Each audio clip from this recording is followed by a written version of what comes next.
자유의지는 전적인 하나님의 은혜로 거듭난 자들에게 회복된 의지입니다. 그러므로 타락한 인류는 자유의지를 상실했습니다. 우리가 전적인 은혜로 거듭남은 전인적인 것입니다. 우리의 영혼의 거듭남, 그리고 영육 간의 삶에 있어서의 거듭남, 우리는 은혜를 받아서 하나님의 자녀됨과 함께 지식과 의지, 모든 것이 새롭게 된 것입니다. 우리 안에 착한 일을 시작하시는 분은 하나님이십니다. 그가 독생자 예수 그리스도를 보내셔서 마지막 때까지 그것을 이루십니다. 착한 일의 시작은 우리 자신에게 있지 않습니다. 하나님이 우리에게 베푸신 회심에서, 거듭남에서, 중생에서 우리가 그 기원을 찾아야 됩니다. 우리가 스스로 돌이킬 수 없듯이, 스스로 어렵다 하는 자리에 설 수 없듯이 하나님이 우리를 돌이키시고 새롭게 빚으시고 지도하시고 의에 이르게 하심으로 그 가운데 우리가 선한 일을 시작하게 되는 것입니다. 우리를 자녀 삼으시고 하나님의 뜻을 이루어 가심, 그 구원의 전 역사 가운데 우리가 하나님의 명령에 따라, 하나님의 뜻에 따라 행위를 하는, 곧 선행을 하는 그 의지를 갖게 된다는 것입니다. 칼빈은 이곳에서 그리하여 선한 의지, 자유의지, 그것을 갖게 됨도 견인하시는 하나님의 은혜로 말미암음을 강조하고 있습니다. 에스겔서 36장 26절 27절에 보면 새 영을 우리 속에 두고 새 마음을 우리 속에 두고 굳은 마음을 제하시고 부드러운 마음을 주시고, 하나님이 자기 영을 우리 속에 두어 율례를 행하고 규례를 지키게 한다라고 했습니다.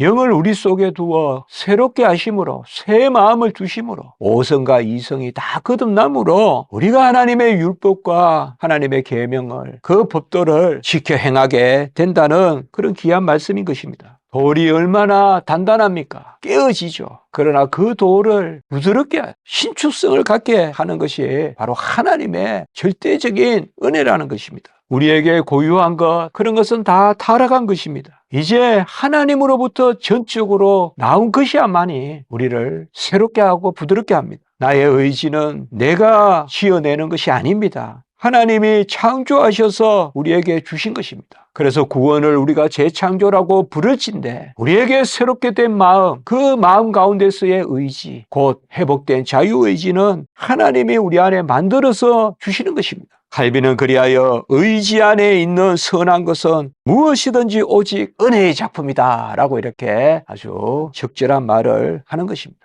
고린도전서 12장 6절에 보면 모든 것을 모든 사람 가운데서 이루시는 하나님이라고 말씀하셨습니다. 우주적 통치에만 미치겠습니까? 우리 인간을 하나님이 온전케 하시고 다스리시고 은혜를 베푸시는데, 우리의 삶을 하나님이 주장하시는데 어찌 겉모습만, 육체만 변화시키겠습니까? 영적 삶의 조성자로서 하나님이 우리를 온전하게 합니다. 그래서 신자들이 그리스도의 은혜로부터 비로소 하나님 앞에 존재하게 됩니다. 그리스도의 은혜가 있어야, 그리스도 안에 있어야 하나님으로부터 난 자라는 것이죠. 우리의 의지도 마찬가지입니다. 하나님이 우리를 만드시고 예수 그리스도 안에서 선한 일을 위하여 지으신 것은 하나님이 영광받기 위하심이고, 우리를 그렇게 지으시면 하나님의 뜻을 이루고자 하심입니다. 그리하여 중심이 합한 바 되기를 원하시고, 마음과 뜻과 정성과 힘과 생명과 이 모든 것을 바쳐서 하나님을 인격적으로 섬기기를 원하시죠.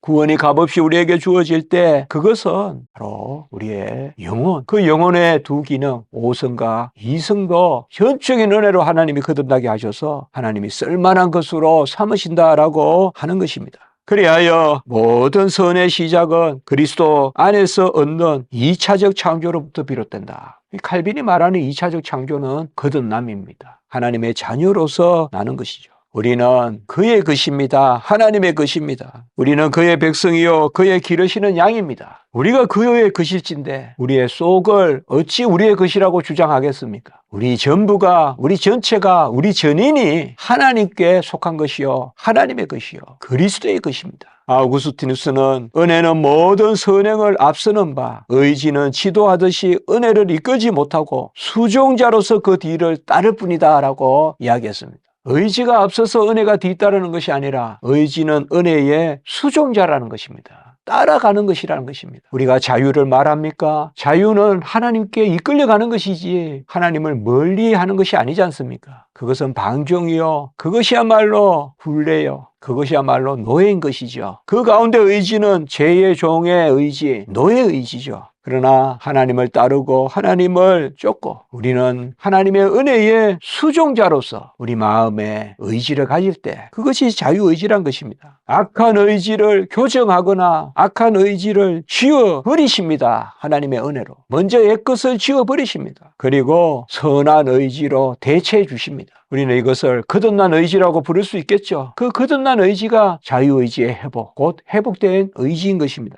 그러므로 크리소스토무스의 다음 말은 적절치 않다고 칼빈은 이야기합니다. 의지 없는 은혜는 은혜 없는 의지와 다름없이 아무것도 할 수 없다. 이렇게 말했는데 이 말이 맞지 않다는 것이죠. 무슨 말이냐? 의지 없는 은혜와 은혜 없는 의지를 똑같이 이야기하는데 그렇지 않다는 것입니다. 은혜가 앞선다는 것입니다. 의지가 합해지고 은혜가 있어야 효과적인 은혜가 아니라는 것입니다. 그런데 크리소스토무스는 의지 없는 은혜는 은혜 없는 의지와 다름없다 이렇게 보는 것이죠.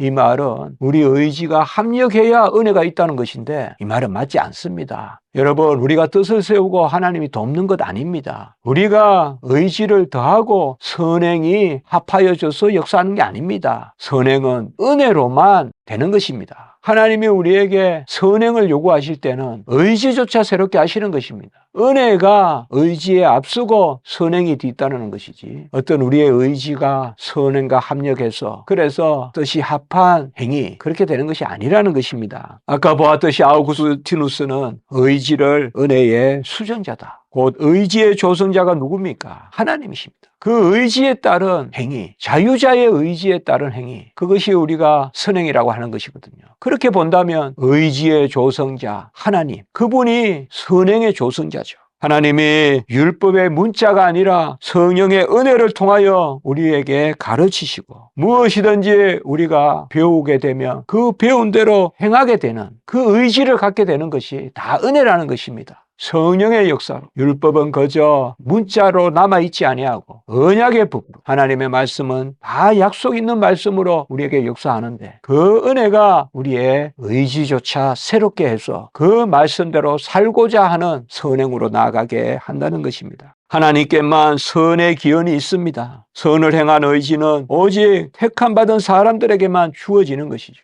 특별 은총이라는 것입니다. 곧 선택이 없이는 은혜가 없고 은혜가 없이는 의지가 없다는 것입니다. 사람은 자기 자신으로부터 올바른 의지를 취할 수 없습니다. 그것은 창세전에 우리를 택하신 하나님이 그 택하신 기쁘신 뜻 가운데 우리에게 기뻐하시는 의지를 주신 것입니다. 그래서 우리를 택하신 분이 우리에게 자유를 주시고 그 자유 가운데 은혜 가운데 의지를 부여해 주신다는 것입니다. 사실 의지를 갖는다, 뜻을 세운다 이렇게 말하지만 좀 더 정확하게 표현한다면 의지를 선물로 받았다 이렇게 말하면 좋겠죠. 그게 자유의지라고 우리가 규정하는 부분인 것입니다. 믿음도 하나님의 선물입니다. 믿음 가운데 무엇을 뜻하고 무엇을 행하는 것이 하나님이 받으시는 선행일지인데 믿음도 선물이고 의지도 선물이고 행위도 선물입니다. 그것에 대하여 하나님이 상급을 주시는 것입니다. 그러니 상급도 선물 곧 은혜인 것입니다. 굳은 마음을 제거하고 부드러운 마음을 주시는 그 하나님, 그 하나님이 한 마음과 한 길을 우리에게 주십니다. 그리하여 우리가 하나님을 경외하는 마음도 갖게 하십니다. 예레미야 선지자, 에스겔 선지자, 부드러운 마음, 살 같은 마음, 그리고 한 마음, 경외하는 마음, 아무도 하나님이 주셨다는 것입니다. 새 영을 주시고 새 마음을 주셨다는 것입니다. 그래야 우리가 하나님 앞에 부족하면 더 하나님께 가까이 가게 하시고 죄를 지어도 더 가까이 가게 하시고 새 영, 새 마음 그 가운데 하나님께 기도하게 하신다는 것입니다. 주께서 우리의 마음을 주께로 행하게 하시고 그리고 우리의 마음을 주의 증거대로 향하게 하시고 시편 51편 10절에 내 속에 정한 마음을 창조하시고 정직한 영을 새롭게 하소서. 우리의 마음도 영도 의지도 오성도 다 하나님의 창조물이고 그 심령 가운데 하나님께 기도하는 것이랍니다. 기도도 자유의지의 산물입니다. 우리가 뜻을 세워서 하나님께 나아가서 구하는 것도 우리의 새롭게 된 의지로만 구할 수 있는 것입니다. 거듭난 의지로 나를 떠나서는 너희가 아무것도 할 수 없다. 포도나무 가지에 비유해서 말씀했습니다. 구하는 것도 할 수 없습니다. 우리의 영의 소욕도 하나님이 심어주시는 것입니다. 내 아버지께서 심어주셔야 됩니다. 아니면 다 뽑힐 것이라고 이야기했어요. 빌립보서 2장 13절에서는 너희 안에서 행하시는 이는 하나님이시니 너희에게 소원을 두고 행하게 하시나니 자유의지로 선행으로 나아갈지인데 하나님이 우리 안에 소원을 두시고 기도하게도 하시고 행하게 하신다는 것입니다. 선행의 첫째 부분은 의지라면 둘째 부분은 노력이겠죠. 뜻을 세우고 열심히 애쓰는 것이죠. 이 두 가지가 모두 하나님이 하신 것이다. 그래서 의지도 노력도 그 조성자가 하나님이라고 칼빈은 말하는 것입니다. 모든 것을 모든 사람 가운데 이루시는 분은 하나님이십니다. 그러므로 일심으로 우리는 주의 이름을 경외하는 데까지 나아가는 것입니다. 우리의 모든 선행의 시작도 하나님이시요 마지막까지 끌고 가시는 노력하게 하시는 분도 하나님이요 열매 맺게 하시는 분도 하나님이요.